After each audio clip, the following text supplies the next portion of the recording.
remember that you can unmute yourself just by hitting the space bar. And without further ado, let me get into the lecture. And as you are well aware, today is, with a bit of luck, our final lecture. And I was just adding them all up.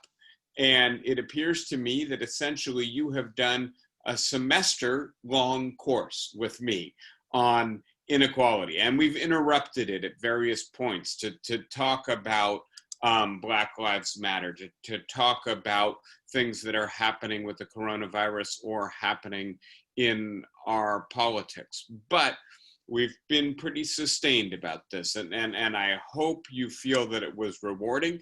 I will, after this is done, spend a little bit of time talking with you about just contemporary politics and developments. I think they're going to be coming fast and furious soon. And then we can get into another topic. I was thinking of doing something on race and justice with you.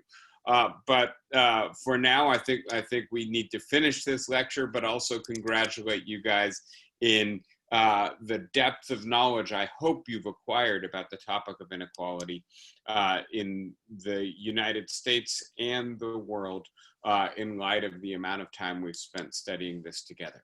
And so the lecture today is going to be on policy. What can we do, assuming that we are convinced that the United States has become much more unequal, that inequality is spreading along the lines that the coronavirus has opened up, that it is rendering us less healthy, less cooperative, less fair as a society, and that the moral arguments for equality are clear and compelling. I'm trying to very briefly summarize what I believe we've established through our study together. What should we do? And as you may remember last week, I just kind of previewed the approach I want to take. I want to, in a sense, be critical of some others who are concerned about equality and jump immediately to the systematic efforts we might take to promote a fully equal society.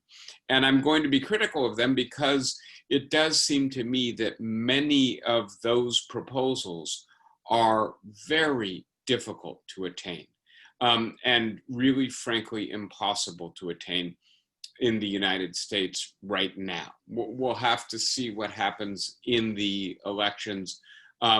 There's a scenario in which we could have a different president and a different Congress. We will still have the same institutions we've had for the last 225 odd years.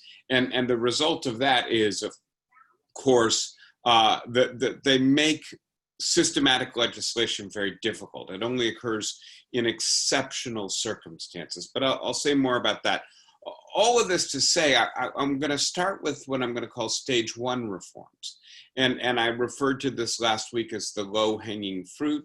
And in the title today, I've referred you to the transition from low-hanging fruit to moonshots. So if stage two is our moonshots, our really ambitious projects that may or may not be viable given the politics, the polarization of the United States right now, combined with our 18th century constitutional machinery and the impediments they put on systematic legislation, we should also then think about the stuff that is more readily attainable. And so that's where I will start what I'm calling stage one reforms. And I'm going to talk about a number of stage one reforms for you, but I'm going to start with something that you might even accuse me of blurring my categories, right? You're going to put systematic support for job creation as low-hanging fruit, and a Green New Deal to illustrate this idea. This seems like something that hasn't happened in this country for a very long time. And I completely agree with the idea that if this were 6 months ago, the idea of putting systematic support for job creation in the low-hanging fruit category would have been simply insane. But what I would say to you is that this is not 6 months ago. We are in the grips of an awful pandemic. And obviously, it's creating vast human suffering. Just the number of deaths, but also, I don't need to say this to you, the degree of social isolation, what we're doing in order to contain the virus. And then in addition to that, the policy failures, the fact that despite all of the sacrifices and suffering, we are still very much in the thick of the pandemic. The combination of that and the severe economic contraction it has created. And I shared a lot of data with you last week to show you that unemployment, consumer spending, overall economic activity have completely bogged down. Now, last week, I also shared with you that the unemployment benefits, that the supplement was elapsing. And that has occurred. And not only has it occurred, but the Congress, the White House, the Democrats in both the Senate and the House are negotiating probably right now with representatives of the Trump administration, but not Trump himself, to try to come up with a compromise.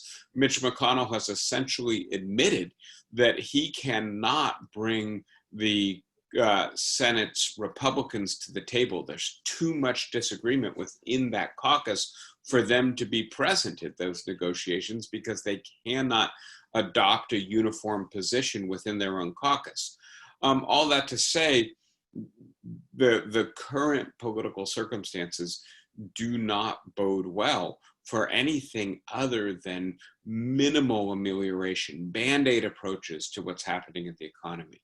But I certainly hope that one outcome of the election that we're now less than 90 days away from will be significant pressure to take a more systematic approach to stimulating the economy, especially through job creation. The most recent numbers appear to show that 30 million people have lost their jobs. There's been some job creation which offsets that, although I suspect this is going to get worse. But clearly, the only path forward for the American economy is what we do during severe recessions and depressions, which is to have a substantial job creation program.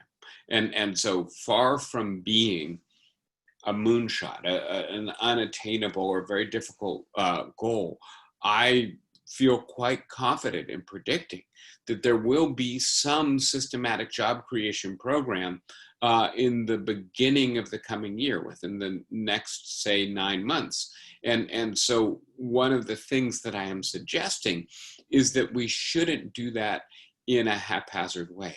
We should be very attentive to the inequality that has overtaken the American economy for the last 50, 60, 70 years and seek to deliberately counteract that. And what that means is something a little bit different from the New Deal, where creating bottom level jobs was sufficient. And I think it's worthwhile remembering that although we give a lot of credit to the New Deal, it's actually the GI Bill and the economic miracle of the post-war period, as well as federal housing support, that are really responsible for producing the robust middle class that American society saw in the second half of the 20th century.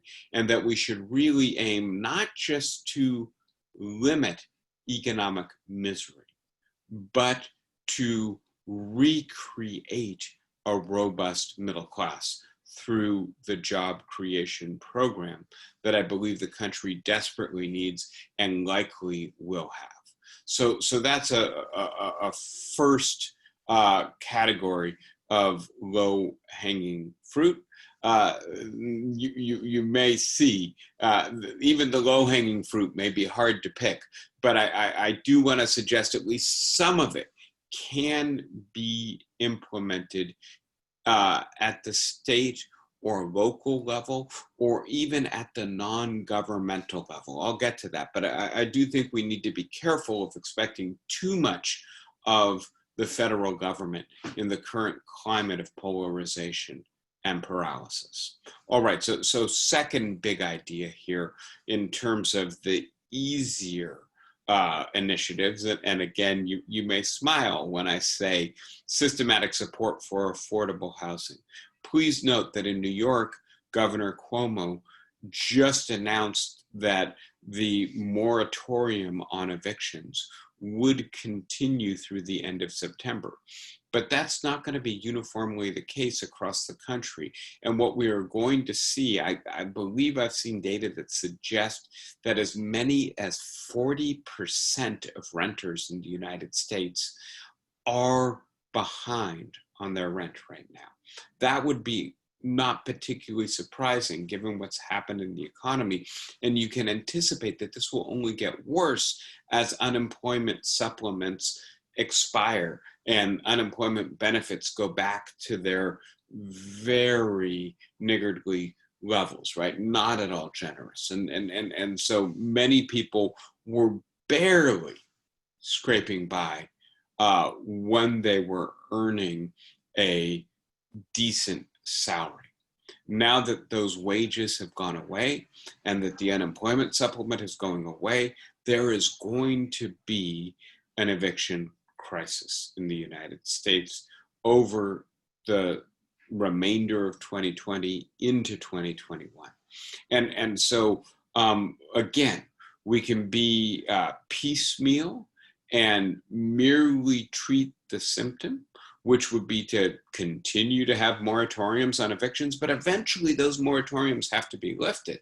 And when they are, there's going to be a huge backlog of evictions. It will take a while to work its way through the marshals and the courts, but eventually there will be large-scale evictions unless and until there's a more systematic approach. And again, this can be done primarily at the local and the state level, although if what we're talking about is at the same time addressing the much more substantial underlying problem, taking the crisis of eviction that the country is facing and turning it into an opportunity to do something about the deeper underlying problem of a lack of affordable housing in all of the urban areas that are the hubs of job creation in the United States today.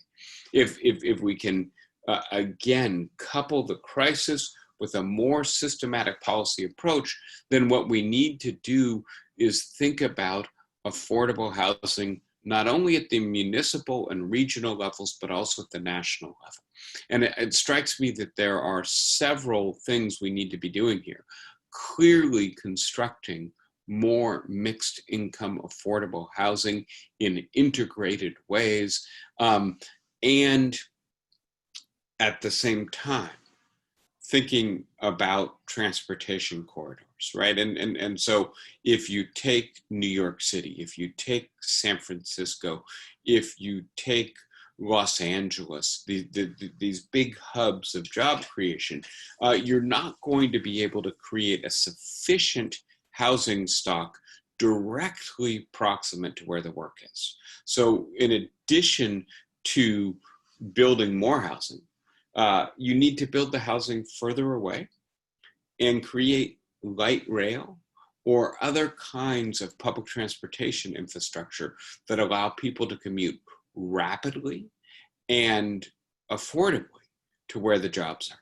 And so again, we need to be thinking systematically about bolstering the American middle class. The American middle class needs to have access to where the good jobs are to be able to be stably middle class, but the housing prices where the jobs are is simply out of reach for many genuinely middle class people. And so we need to be working on affordable housing. Again, in the aftermath of the pandemic and the economic crisis it's prompted, it seems to me we've got a major impetus for doing this. Third, and again, I guess I'm laughing at myself at this point, calling healthcare reform low-hanging fruit when it took us, I guess, 70 years to get Obamacare, and it's of course in front of the courts again right now with the possibility of being struck down. But one of the things that I believe the coronavirus has revealed is the inadequacies of the American healthcare system. And again, we have 30 million people out of work. Many of those people beginning to move from the category temporarily unemployed to permanently unemployed. The primary way in which most Americans get their healthcare insurance is through private employer provided insurance. As 30 million people are out of work, those people are increasingly going to lose their insurance, or they're going to have to pay a fortune to retain the insurance that their employers provided for them, right? And so again, the current health and economic crisis is revealing the underlying problem with our healthcare system. And again, we need to figure out how to not just get through the present crisis, but to fix the underlying problem. And I haven't put a policy in parentheses behind, I'm sorry, I accidentally switched, behind healthcare reform. I'm in favor of some kind of universal healthcare insurance, but what we have seen in recent years is that it's very difficult to get healthcare reform. And so we just have to hope that with a new president, with a new Congress, there may be some movement, whether it's Medicare for all, universal healthcare insurance, a public option added to the other options under Obamacare. There are a variety of reform proposals, all of which would create much better access to affordable healthcare. But one of the things I think the coronavirus is clearly revealing, and you may have seen the front page of the New York Times today, that the United States has something like 20 times the rate of coronavirus in June and July than does all of Europe, all of Canada, Japan, Australia, Korea, right? And so countries that are at a similar level of economic development, but have double the population of the United States, you put them all together, and yet we have 20 times the rate of the virus. Why is that? Well, there are a number of reasons, but I think among them is the fact that our healthcare infrastructure is not as well developed as most other developed societies in the world, and that reflects the fact that our healthcare system just doesn't work that well. Again, we need to address this. So I'm going to now put the next two categories together, and this is the area that I find in a sense most intriguing and exciting. And so reform in college admissions and individual equality promoting behaviors. And the thing that I'm going to say about these two is that when you look at reforming college admissions, this is not something that requires federal or state or local legislation. This requires colleges and universities to change their admissions processes. Many of us have gone to a college or university. Many of us may continue to give to the alumni associations of those colleges and universities. If we were to write to them, not as individuals, but if we were to organize, to say, we're not going to continue to give to you unless and until you make your admissions process fair. Or alternatively, we're only going to vote for people for the alumni board who run on a platform of making the admissions process fair. We could bring considerable pressure to bear. There are colleges and universities that are already doing important work in making their admissions process more fair. I'm going to say more about this in a minute because I want you to understand how unfair it is right now. But the point is that we could put pressure on organizations that are not governmental organizations, that frankly, if 10 probably relatively liberal people on the board of trustees take this up as their mission, this could happen overnight and could make a significant difference in economic mobility for low and middle income Americans. I'll say more about that. But let me just conclude first with the final proposal for low-hanging fruit, and that is individual equality promoting behaviors. And so I've subtitled this, "Don't be an opportunity hoarder," right? And so what am I talking about? I'm talking about the things that we do for our children and our grandchildren, right? Do we send our children to the best soccer team and soccer camp, to karate, to chess, to violin lessons, to tutors, to test prep, etc.? How much are we spending on all of that? Is it something, if we're supporting our children, our grandchildren, our nieces, our nephews, and doing this stuff, that is attainable for middle or low income children? If not, then what we're doing is essentially giving a privilege to our children and grandchildren that we know that the majority of Americans cannot afford, and that is going to substantially advantage our children over their children, our grandchildren over their grandchildren. Is that fair? Is that right? And I'm not arguing in favor of what you might call unilateral disarmament. Stop doing it for your children. But if everybody else keeps doing it for their children, their grandchildren, then you're just disadvantaging your children, your grandchildren. What I would recommend is thinking about this in terms of equity and justice, and not just thinking about it in terms of what's best for my kid, right? I've spoken with you a little bit about a book by Robert Putnam titled Our Kids, and his belief that, having grown up in a mid-sized Ohio city, that the attitude that prevailed there in the early 1960s was one of a cooperative effort to do things that were good for all kids, and not just to do what was good for my kid and you're responsible for your kid.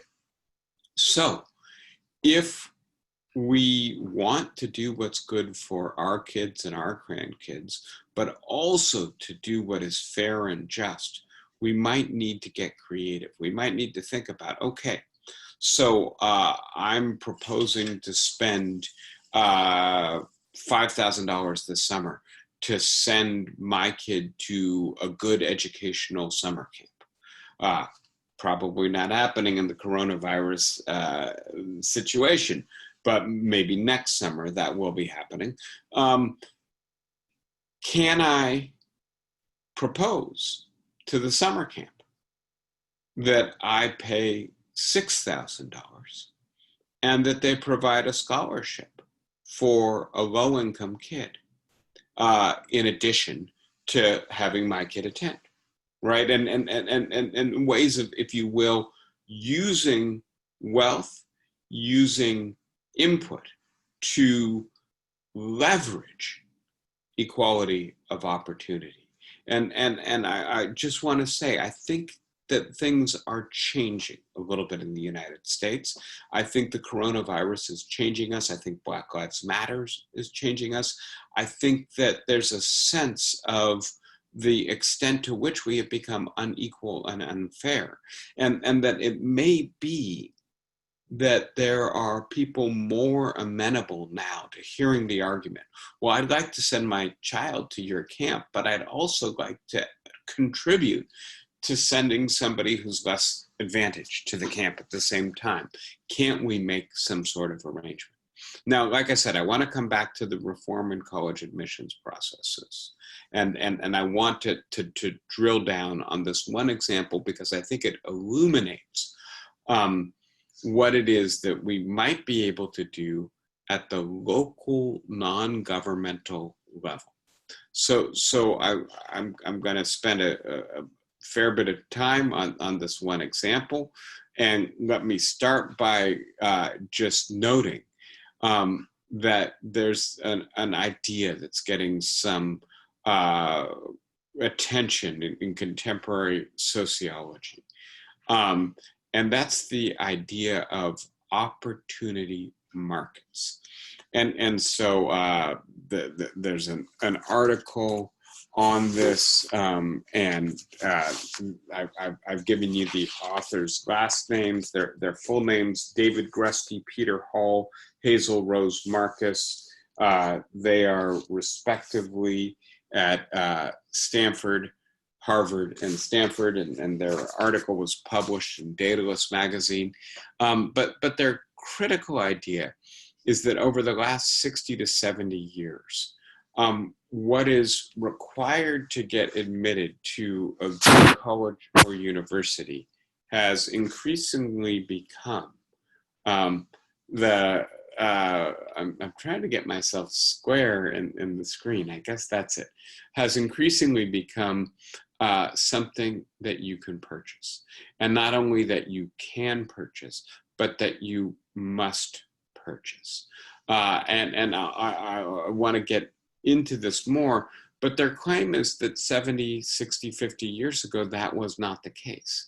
And that doesn't mean that things have got entirely worse. In certain respects, 100 years ago, this was all about old boys network, right? And so what has changed is, as the old boys network has broken down, new ways of securing access for your children to higher education have emerged. And they are apparently more meritocratic, right? They're not just about who you know or whether or not your father went to this school and then you get to go to this school. They are about SAT scores and activities, grades, AP exams. But as it turns out, doing well in these meritocratic or supposedly meritocratic ways requires that the parents have invested a lot in their children in various ways, and again remains unattainable for the majority of Americans. And I'll show you some data on this, but one of the things that is striking, if you take the most selective in colleges and universities in the United States, there tends to be a list of 38, which people call the Ivies Plus. They have more students from the top 1% in terms of income than they do from the bottom 60%, right? More from the top 1% than the bottom 60%. I think that's just so striking and indicative of this problem of opportunity markets. So let me describe what opportunity markets means. And in the first instance, and Grusky, Hall, and Marcus break this down into 3 zones or 3 age ranges: early childhood training. And so a lot of this has to do with both the parental approach, which often involves having one parent take time off from work and really concentrate on being with the child.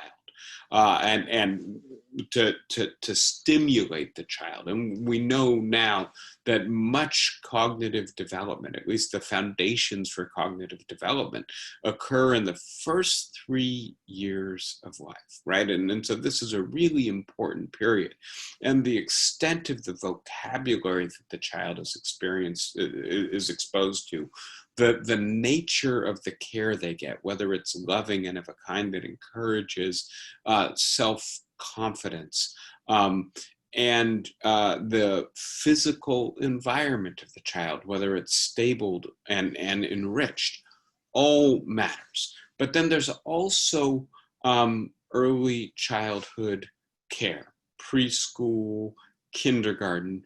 And again, the data here are very clear. If you can send your child to an early child care facility where the teacher to student ratio is small, where you're primarily surrounded by other kids whose parents have also given them what's called concerted cultivation, right? Really worked on their language skill development and their curiosity and their sense of self. This has lasting impacts on how they do in school, all the way through college and graduate school, as well as how they do in their career.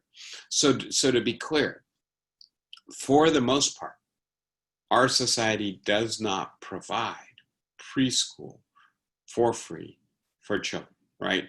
And for the most part, the kind of preschool that I'm talking about, where it's enriched and intensive, is very expensive. And so this is zone one, right? The first stage in which parents are privileging their children if they have the resources to do so, and if they don't, where other children are then being left out. Zone two is primary and secondary education. And I just will be direct here. As we're well aware, there are substantial differences in public schools in expenditure per pupil. I, as you know, teach at Sarah Lawrence College, which is in the part of Yonkers that calls itself Bronxville, right? It's a Yonkers municipal location, but it's got the Bronxville post office box. And the expenditure difference between Yonkers and Bronxville is almost 3 to 1 per pupil in their schools, right? And there's just no way to think that level of expenditure doesn't matter. There are a lot of Yonkers high schools that don't have AP courses at all. It's just taken for granted in Bronxville that every child who wants to will do multiple AP classes, right? The teacher to student ratio is much smaller. The physical facilities are much better. The peer environment is much better. So why don't all the people from Yonkers send their kids to the Bronxville High School? Because they can't afford to live in Bronxville, right? And the really, I think, fascinating thing about real estate value in the United States today is that the number one determinant of the value of a home is not the square footage of the home. It is the quality of the school district that the home is part of, right? So that's more important than square footage or other aesthetic or living things. People are paying a premium to be able to send their children to those very good public schools, or even more, they're paying to send their kids to private schools, right? And so again, you know, when you apply to Sarah Lawrence, when you apply to the University of Chicago, when you apply to Berkeley, when you apply to Harvard or Stanford, AP classes, good grades, good SAT scores, all of that is part of the package that we're looking for, as is a whole bunch of other activities. Having spent a summer in Africa working on inoculation or literacy or nutrition programs, having traveled in Europe and studied the art that one is interested in there. And of course, those kinds of summer study trips, which have become practically required for the top tier admissions process in this country these days, are incredibly expensive, right? And again, what's happening is that the kids who are admitted to these colleges and universities, the most selective, the ones that have the highest boost on your income when you graduate, are plopping down tens or hundreds of thousands of dollars on preparatory activities, on property taxes, on other forms of enrichment. And colleges and universities know this. It's why 60% of the students at Stanford, Harvard, Yale, and increasingly at Michigan and Berkeley come from the top 1% and not from the bottom of society, let alone the middle class. And so then zone 3, I'll be very quick about this, early adult training. This is primarily internships. And I'll just point out to you that if you can afford to work for free during college after you graduate, if your parents' network includes people who give out internships in an area that you might want to work in, there's actually data that suggests that a good internship is the single most important factor in landing a good job, right? And for people who are low income, for people who are middle income, oftentimes doing unpaid work is just not in the cards. It's not something they can do. So all of this is to suggest that there's just tremendous inequality of access to higher education in the United States today. I'm going to show you some data now to make this clear. This is child enrichment expenditures, right? And what you can see is that in 1972, the top 20% were spending a fair bit more than the bottom 20%. But by the time you get to 2005, 2006, it's much wider, right? The bottom 20% are still paying something similar to what they're paying, $800 to $1,300 a year. But for the top 20%, it's gone from $3,500 to $8,800, almost $8,900, almost $9,000 per child per year on enrichment.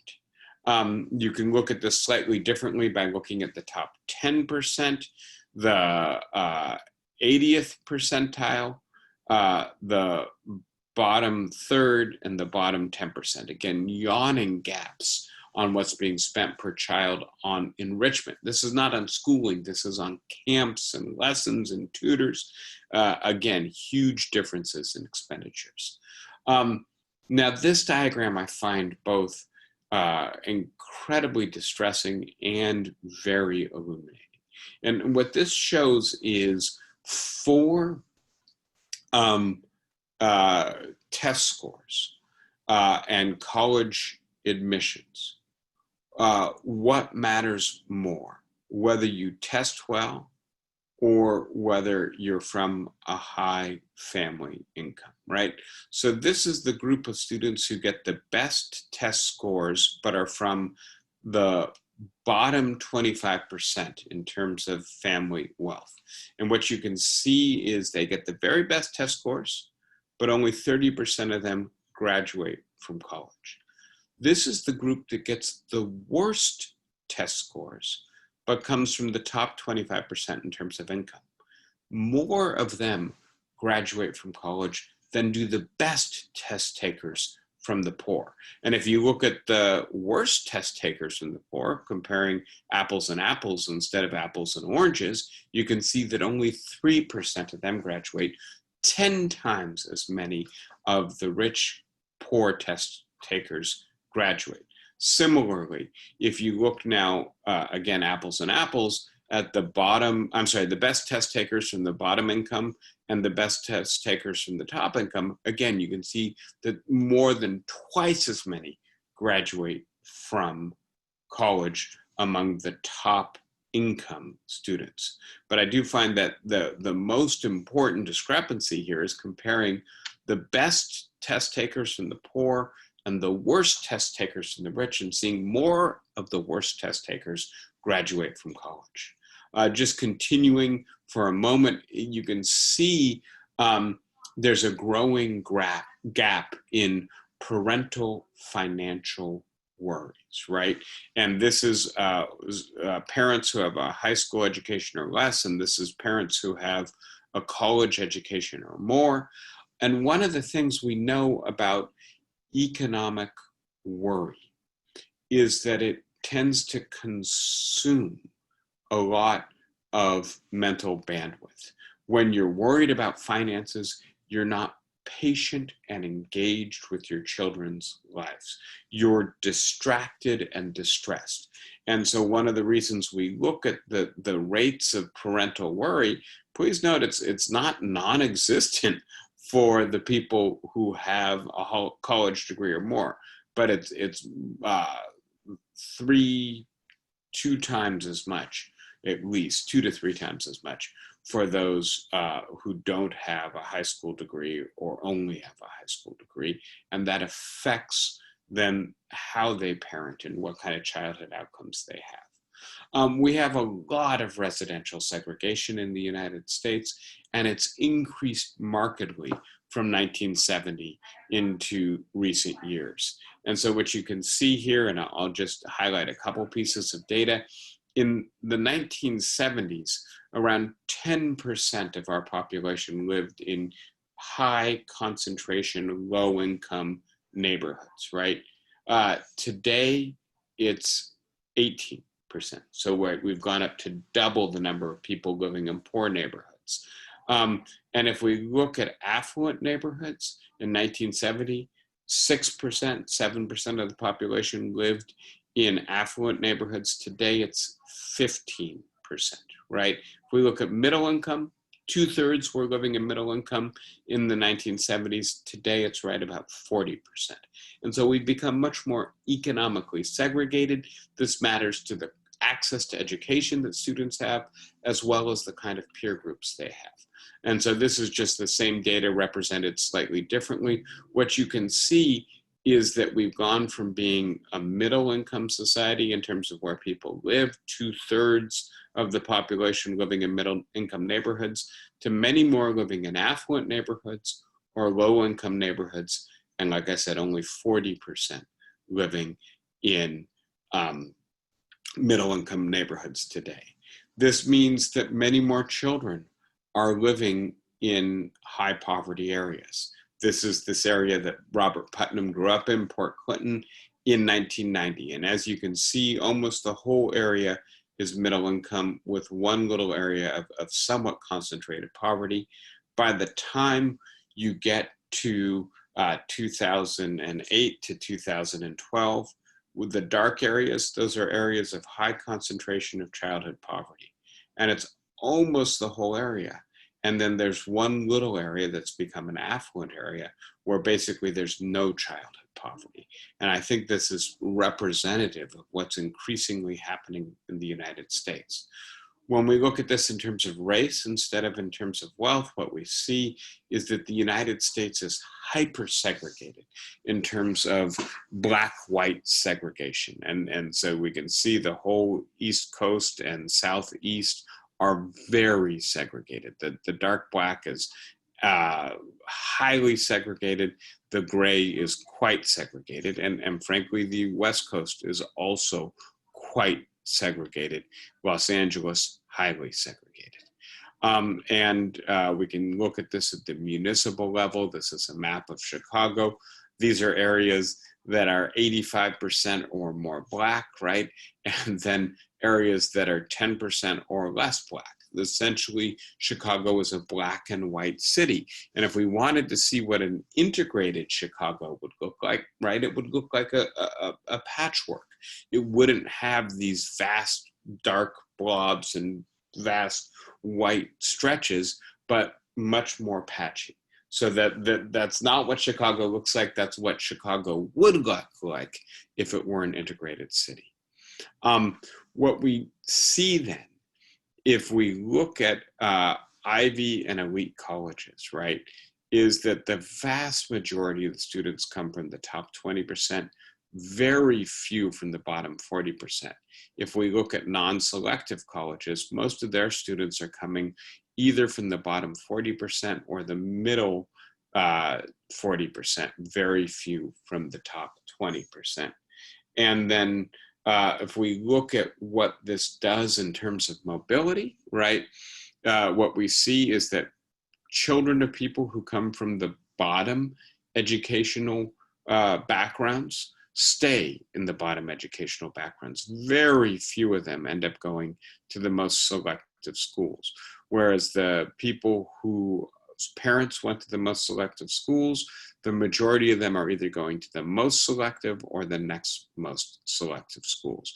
So we've got a real problem of what might be called educational stickiness in this country, that the children of those who went to good schools go to good schools, the children of those who went to bad schools go to bad schools or no higher education at all.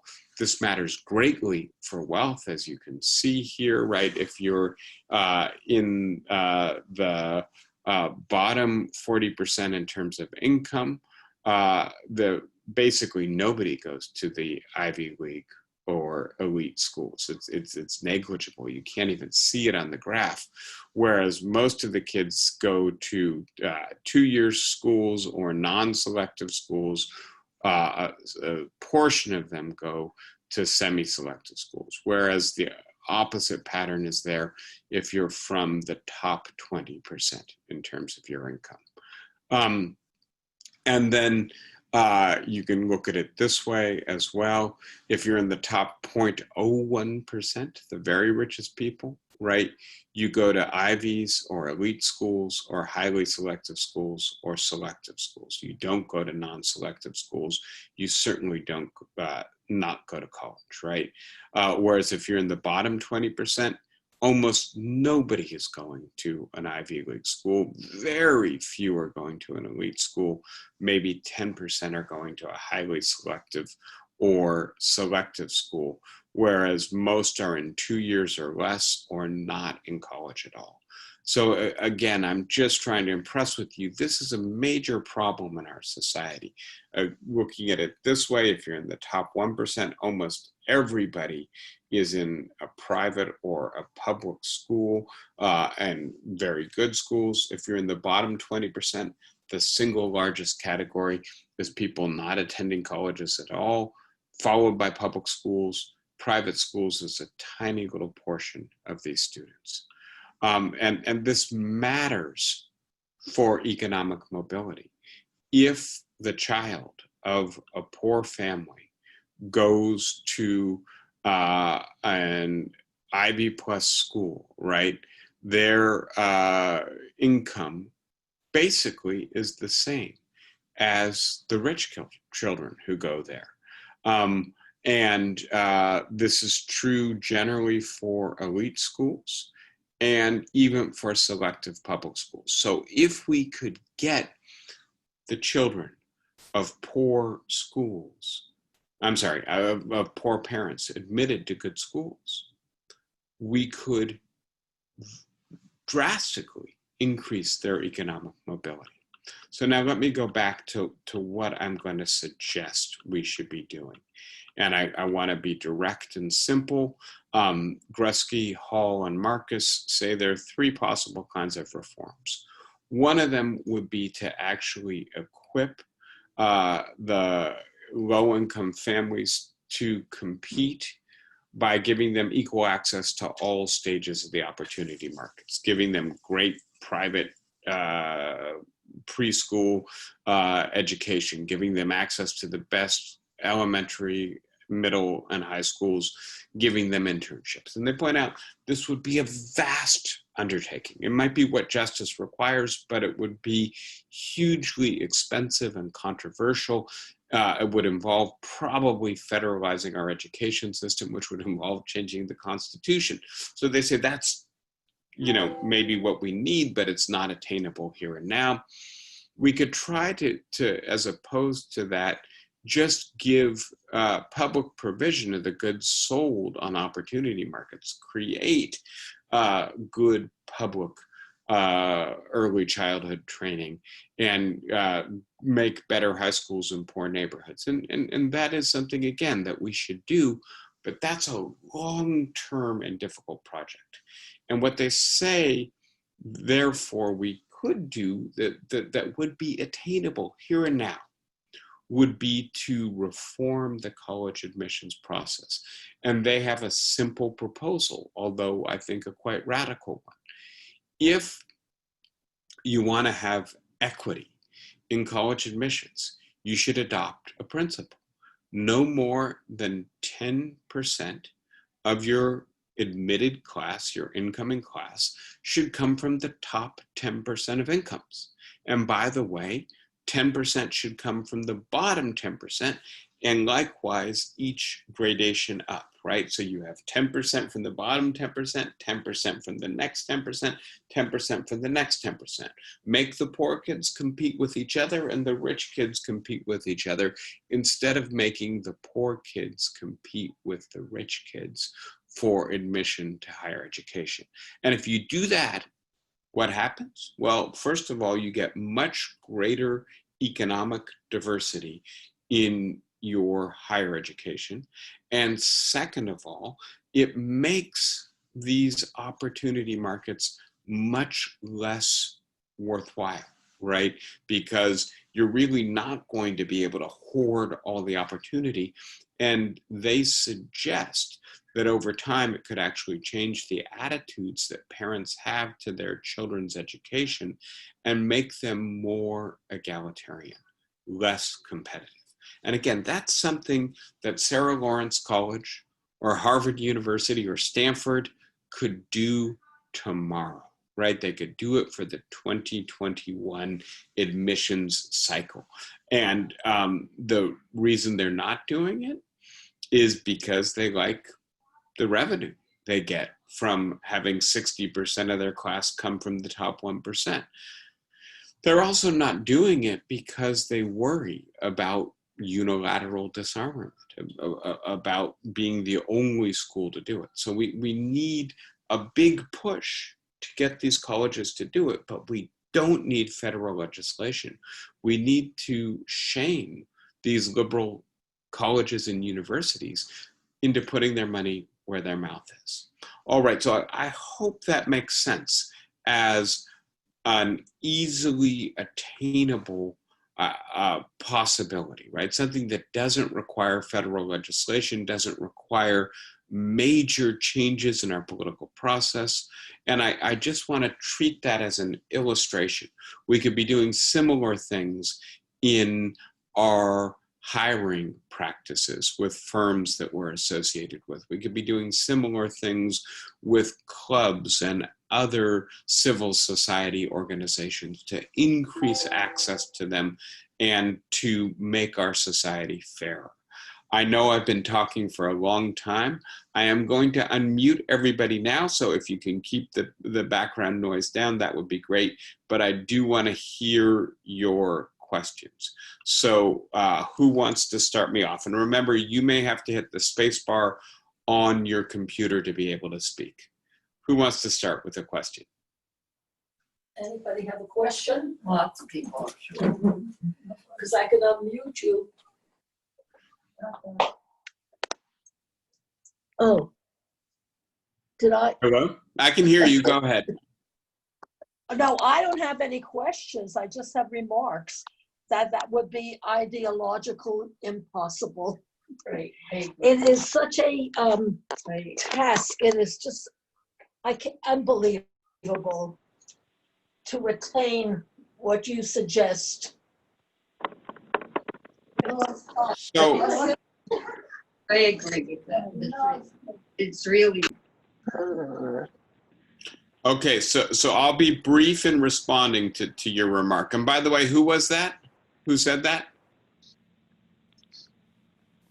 Okay, well, I won't be able to respond by name. But what I will say is it ideologically impossible to go back to what we were doing in the 1950s and the 1960s? Right? Not too long ago, our society had much more equitable access to higher education. And so, I don't want to say it's easy, but I also don't want to say it's impossible. And I think what we're seeing, and let me just give you an example. 3 months ago, about 30% of Americans supported Black Lives Matter. Today, it's about 2/3 of Americans, white Americans. And so I'm not sure if that's a permanent change in our opinion, but it does seem to be a quite remarkable transformation that occurred very quickly. And so I would just caution you that public opinion sometimes changes very quickly, and that the realm of the possible sometimes shifts underneath our feet before we even know it. And certainly what I'm suggesting is that this would be both just and fair, and what we're doing right now is unjust and unfair.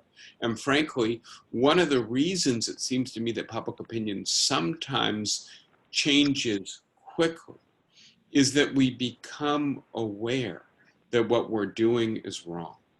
And when we do, and if enough of us are saying it at the same time and refusing the advantages of ill-gotten gains, then the culture can change quite quickly. And I recognize that I'm kind of an idealist about this stuff. I am holding out for the idea that we could return to being a more equal, less plutocratic, aristocratic society. But it seems to me not that long ago we were this place, and our self-understanding still is one of Lady Liberty and land of opportunity and merit mattering. We could take advantage of that self-understanding to try to change things. Stanley, it looks like you've got your hand up. Do you have a comment? Go ahead. Yeah. Haven't there been attempts to make these changes? I mean, isn't affirmative action an attempt to change the role? Yes. Do you think that's worked at all? Yeah. What do you think? So let me start with affirmative action, and I think that's a good example of a change that was adopted by many colleges and universities in the 1970s. There's also affirmative action in hiring, often adopted by consent decree with the Department of Justice after discrimination has been the basis for litigation. But let's focus on education. And I'll just point out to you that at its height, at its most ambitious, for all of the major private, most selective colleges and universities, they never admitted as many students under affirmative action for past racial discrimination or gender discrimination as they did under their so-called legacy programs. And I haven't really talked about this. I assume you're familiar with this, but basically, if you went to Dartmouth College, if you went to Princeton University, these are two of the Ivies that are most aggressive with their legacy admissions, and you apply if you went and your child applies, your child has a basically 1 in 3 chance of being admitted to Princeton or Dartmouth. If you're coming from the outside, you have a less than 1 in 10, 1 in 20. It depends on the year and how many people apply. But it gets much easier to get in if you're a legacy, if you're the child of somebody who graduated from the college. And affirmative action has never been as favorable as legacy admissions. And so what I would say is yes, affirmative action mattered. It got us African-American students. It got us women attending colleges that had essentially been all white and all male for much of their history. But it does not matter to the same degree that being the child of somebody who went to one of these colleges mattered. It was not a systematic effort to remake the very composition of the class. It was an effort to tweak it a little bit. And by the way, there's a wonderful study called The Shape of the River. Derek Bach is the main author, the former president of Harvard University, which is about what affirmative action did. And what they find is that the kids who got affirmative action, once they get into the most selective colleges, struggle sometimes in their first year, but by the time they graduate, they're doing as well as the other kids. That they do as well in terms of job placement, that they actually are more likely to become influential in their field and more likely to give back to their communities. And so their claim is that affirmative action has been a huge success story. And we need to not lose track of that.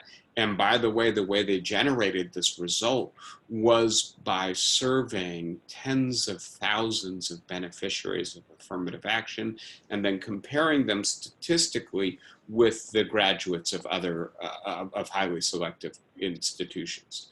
And so affirmative action has succeeded, but it has not been as systematic as what we need. And there's very little class-based affirmative action, which is the kind of proposal that Grusky, Hull, and Marcus are calling for now. Does that help, Stanley? Yes, it does. Thank you. Okay, good.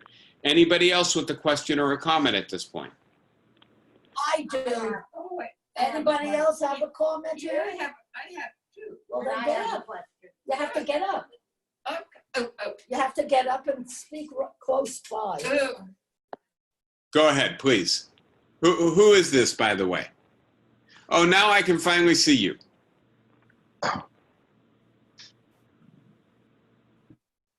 You're going to have to hit the space bar to speak, because it's muted on your end right now.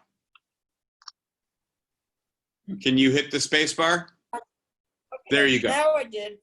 Good. Okay. You may have to hold it down. Go ahead. Can you hear me now? Yes, I I can. am a product of the city system. I was born and brought up, educated, and worked in Manhattan. And I went to the Hunter, through the Hunter system, which is not an elite college. Yes, you're absolutely It is an elite high school, but you pass a test and you go.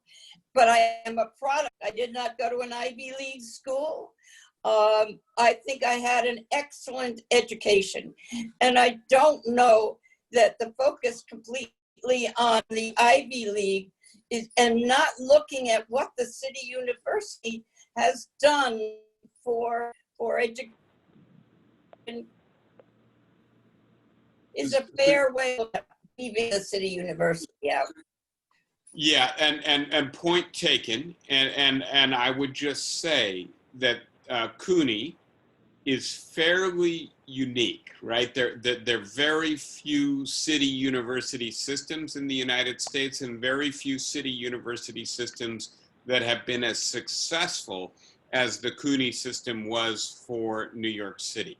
And I will also say that it was very important for economic mobility, for working class New Yorkers in the middle of the 20th century. That it has not done as well going into the 21st century. It has not received as much funding. and the level of competition in education and the premium attached to an elite degree has gone up. The prestige of city university degree has frankly gone down. And so on the one hand, this might be true for New York, it's not true for the rest of the country. On the other hand, it is also the case that even looking at CUNY, it's not doing as well as it used to do. But let me then add, I did not mean to suggest that we should only be talking about the Ivies or the Ivy Plus, those top 38 colleges. Far from it. I'm looking at Sarah Lawrence College, right? Sarah Lawrence is, depending on which metric you use, a top 50 private liberal arts college or maybe top 60. Good college, not the most selective, certainly not Ivy League.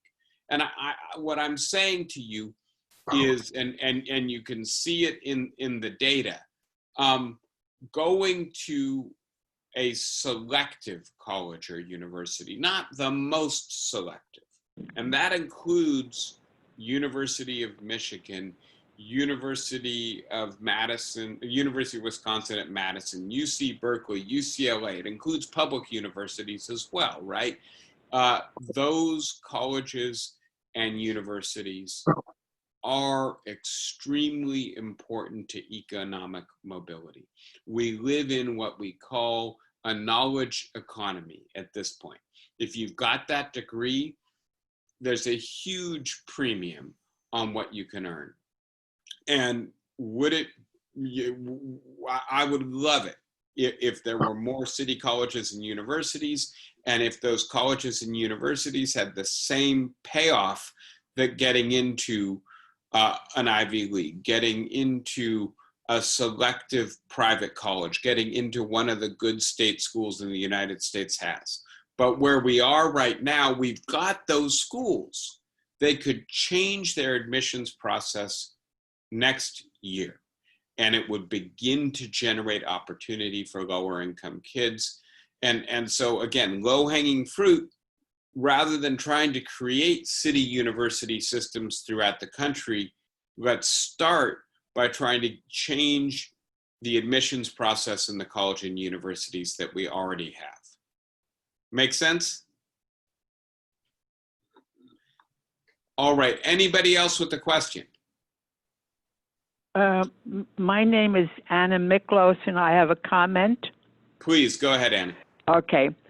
For 32 years, I taught in New York City high schools. The exact students that we're describing, the kids from the Bronx, with very low expectations of achievement. And I have to say that we even had Ivy League schools coming to recruit, and it was just not successful. These kids felt very, very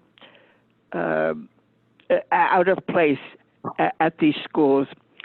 So it's not just a matter of getting them into colleges, but then they have to work very hard in order to start achieving. I think it can be done. I listen to many of the programs now which feature many people of color giving their opinions, and I'm very impressed with their ideas, the way they form their ideas and share their thoughts in very intellectual styles. But the kids that I had taught, they just would have had a terrible time trying to stay afloat in college. I have to say, the colleges started programs where they paired these high school kids with more successful college students in order to give them a little more confidence and approach the problems. But I still think that these kids is not just enough to get them in college. They have to develop a grasp of getting information. Very good, and point well taken. And in a sense, you're then talking about the next stage. And so let me just say a couple things. And it's Anna, is that correct? That's correct, yes. Okay, Anna. So thank you for the comment. The first thing I would say is the proposal that Grusky, Hall, and Marcus have put forth, right? Which is to say that 10% of the kids come from the bottom 10% is probably a little different from what you're saying. In the sense that if they take one kid from the Bronx to Princeton or Harvard or Yale, he or she feels isolated, out of place, poorly Correct. prepared, right? Yes, correct, yes. Mhm. There's a program now called Posse Comitatus, right? Where they take a group of 20 kids from the inner city, and they intensively, these are the best testing kids, intensively prepare them for college, and then demand that the college or university that wants one of them takes all 20 of them, right? Mhm. And Yeah. so they go as a group. They already know each other. They've been Right. prepared. And then when they get there, they've got their peer circle, right? So they're feeling a little bit Right. isolated, a little bit less exposed, Mhm. and they provide support for each other. Mhm. And so I think that the Grusky, Hall, and Marcus proposal is trying to build on that. But the second thing I would say is that, yes, if colleges and universities adopt some version of this, it doesn't have to be 10%, 10%, 10%, but acknowledge how skewed our admissions are right now, that we're taking 60% from the top 1%. That's just a scandal, right? And so we start doing something about that. Then that means not only do we have to admit the kids, we have to retain the kids. We have to graduate the kids. We have Correct. to integrate Yes. the Yeah. kids into the college and university. And that's going to take an effort, right? Because they're Yes. going to get there with different levels of preparation. And we're Right. not doing them a favor if we get them there and within 6 months they've dropped out because they don't feel like they belong. And so we need summer bridge programs. We need intensive writing support and math support and other forms of academic tutoring. We need to have a critical mass so the kids have friends that they're going through this with together. We need other social activities that are integrative social activities that make people aware that, look, not everybody comes from the background you come from, right? And they face different challenges. Don't look down your nose at them. Think about how improbable it is that they're here at all. So yeah, you're absolutely right, Anna. The second stage and the third stage in this process is doing things internal to the college and university once we've got the kids there. Right. All right, everyone. Good discussion today. We covered a lot of material. We are this close to the end of this. We will finish it up for sure next week, and we'll get back into talking about what's happening in national politics, economics, and health. Take care, everybody. Good being with you today. Look forward to seeing you next week. Bye-bye. Bye-bye.